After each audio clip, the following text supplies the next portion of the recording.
And there's nothing like a cold glass of water in an actual glass instead of in plastic. It really tastes better. I just don't know how to explain it, but it really does.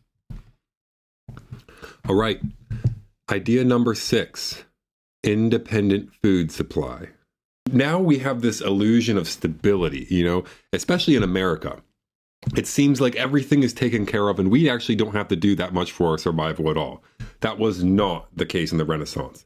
The Black Death, all different types of plague, war, famine, drought. I mean, just one thing after the other, after the other, after the other. So what you really had to do is to make sure that you have some sort of famine resistance. And the way that that was done was through land ownership. So the first thing that you start to do when you get established is to get yourself some farmland. They would go and have the cities where they go conduct all of their business. And so maybe they would have little spots in the city where they would go, and whatever it was that their trade would be. But you would also have the majority of your family and the most of your assets actually stored outside of the city in a much safer place where there was some farmland around. And then you would have some helpers and some servants and things like that to go help raise all the crops. This goes back to, we talked earlier in a section about Vitruvius. I told you we're going to get more into this. This is the Vitruvian principle of adequate farmland and fresh water. Because Vitruvius talked a lot about in his book, The 10 Books on Architecture, he talked about picking your site for your city or your house or anything that you're going to build. And here's a concept that just seems lost today. When you go to build a house or a city or anything for that matter, any dwelling place for humankind, you want to ensure that there is enough food and enough water. And food basically meaning farmland. Like if you don't have enough farmland for that city, that is not a good city that's going to stand the test of time. You have to have adequate farmland. If you're going to build a house, you need adequate farmland to supply food for all of the people that are going to be living in that house. If you don't have enough farmland, you shouldn't build the house there. So that was a Vitruvian principle of having adequacy for your basic ingredients for life, food and water. You have to be able to have that no matter where you are. And think of how many cities today, most of the cities today, most of the houses today, the land around them doesn't have enough farmland to actually sustain them. You have all of the farms that are in these wide open areas that are really greatly disconnected from the cities. And then you have all these cities with no farmland around them. So what happens if the supply chain gets taken out? What happens if something happens to these farms over here? Well, the cities over on the other side, they're not in control of the farm. They're just relying on the farmers. So if something happens to the farmers, they're totally screwed. In the Renaissance, they wouldn't do that at all. They wanted to make sure that they had farmers in their own actual communities, in their own households. And this would have a lot of benefits for the family. They wouldn't just eat all of the food. They could have a long-term cost savings by not having to go to the markets for their staples. And so it wasn't just like, I'm just supplying my own food. It's like, I'm actually saving money. And then what they would do with their surplus is they would either put it in storehouses and save that up for times like famine or winters or things like that. But then they would also take their surplus and then they would bring those to the markets and sell them, kind of like farmers markets today and things like that. So it not only would have long-term cost savings, but it would also have revenue that would bring in to the family from their surplus. So it was just an overall win. And it doesn't mean that it was easy to get this done. But without it, you put the family at great risk. And if you look at all the people who have starved to death throughout history, this is something that, like Vitruvius said earlier, Cicero said, you have to make sure you understand history or you just remain forever a child.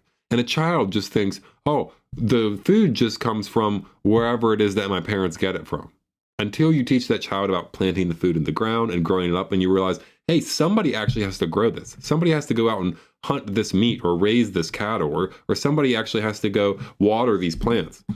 The food just doesn't magically fall down from the gods and land into the grocery stores and then we go get to, forage in Walmart. That's not the case at all. And so there was this concept of the rural life and the urban business.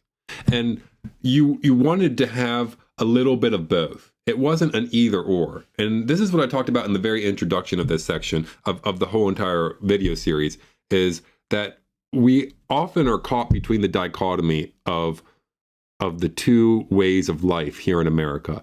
You see the people who are going back to the trad life, the homesteading and all of that.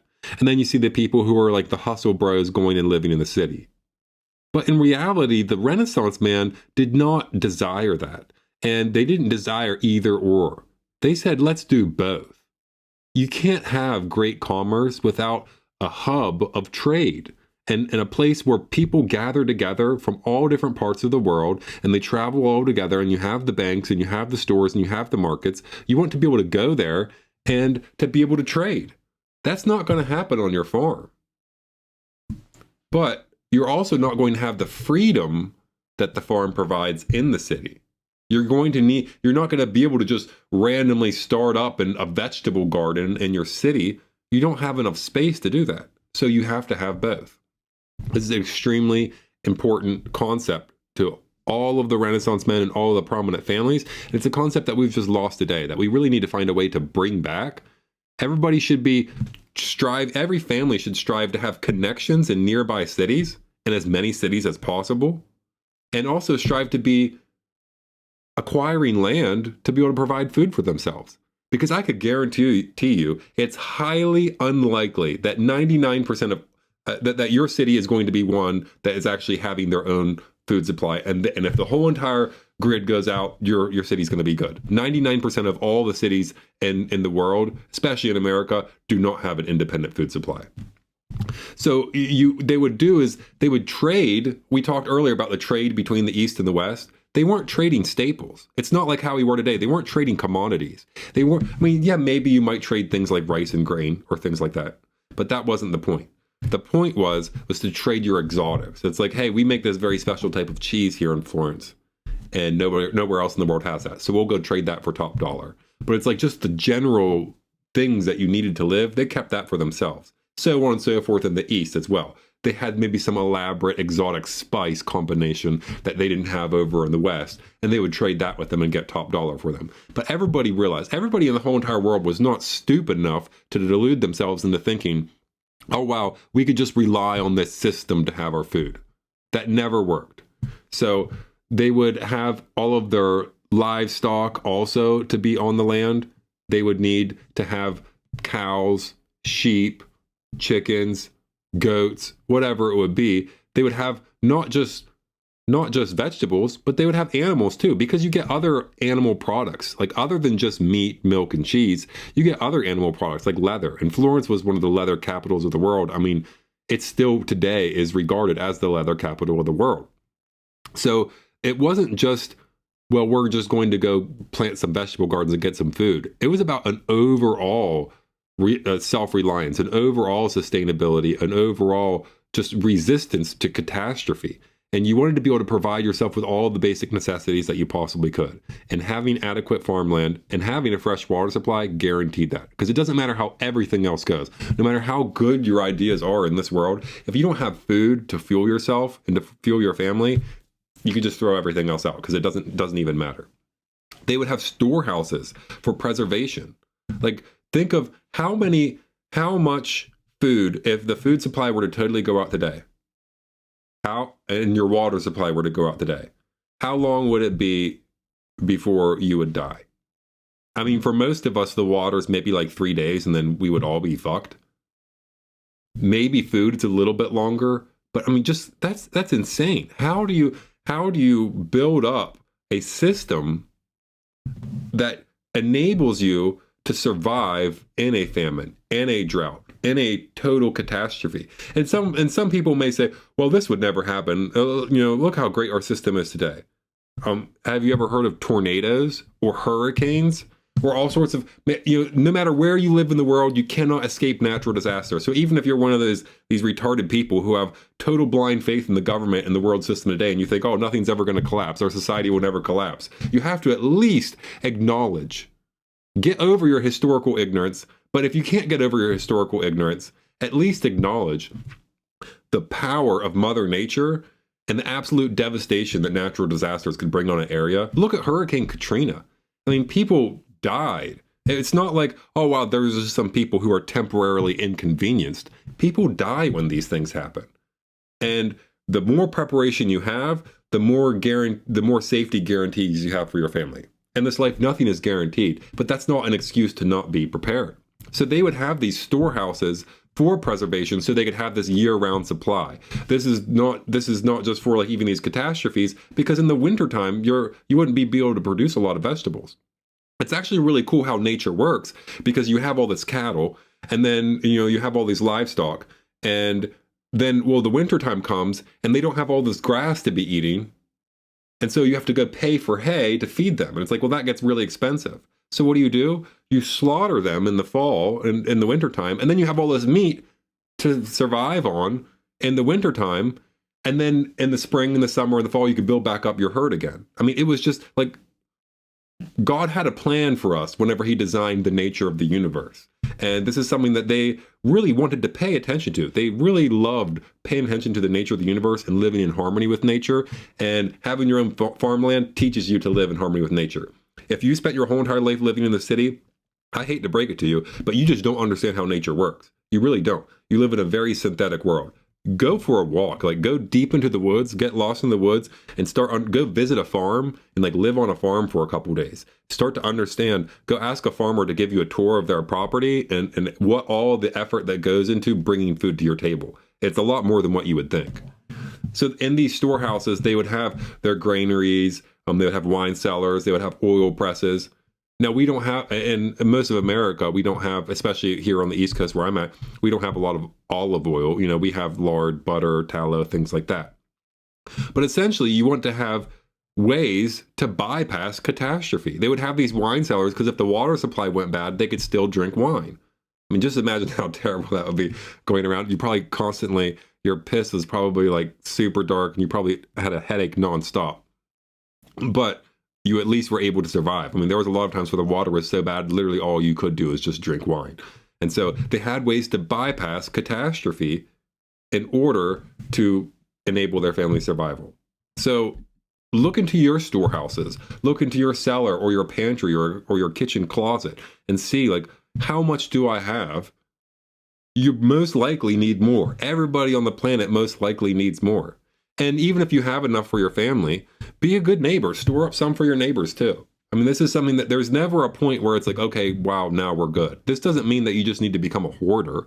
I mean, the food eventually goes bad. So you're going to have to eat it or either donate it or something like that. And this is something that they would really pay attention to. They wouldn't want to waste their food and just store it up for arbitrary reasons. It was there to be used. And so this all goes back to this classical idea of self-reliance and harmony with nature. And it also ties all the way back into the double entry bookkeeping.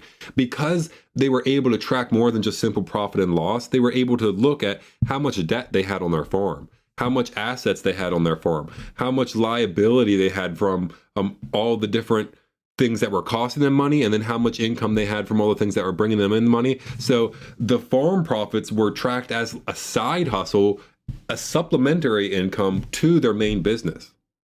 And this was something that was included in the whole entire gestalt of the family ethos, the big picture of the family business. And so this really ties back into everything that we've been talking about before and every one of these points also, it ties back into the ones from before and also leads into the next one. So they had this idea of fractals. And I don't know if you understand what a fractal is, but it's basically a shape contained within a shape, contained within a shape. So like, trying to think of a good example of a fractal. It's like a microcosm, okay? How about this? This is a better way to put it. And I'll just use the example here that I have written down because this is probably the best idea. That your home is a fractal of the village. And your village is a fractal of the city, and the city is a fractal of the state, and the state is a fractal of the nation. Basically what that means is like it's the same structure, it just gets bigger and smaller, but the overall structure stays the same. That's what fractal means. So they would have this idea with the family and the government system. The family is a fractal of the government. And so basically, you want your whole entire nation to have its independent food supply. You want your whole entire state within that nation to have its independent food supply. You want the cities within that state to have their independent food supply. You want all the little villages around the city to have that. And then you want each individual home and each individual family to have their own independent food supply. If that were able to be facilitated, then you would have the most resilient society ever existed on the planet. It's very rare that that ever happens. And it doesn't last for long because it takes a tremendous amount of work. But it does ensure absolute resilience. And so the thing is you don't actually have to rely on the nation. Then you could, hey, look, the whole nation collapsed. We at least have our states. The states collapse. We at least have our cities. The cities collapse. We at least have our little villages. The villages collapse. At least we have our little homes. So there's just reserve after reserve after reserve after reserve. And this builds up for not just a stronger house, not just stronger individuals, but a stronger nation as a whole.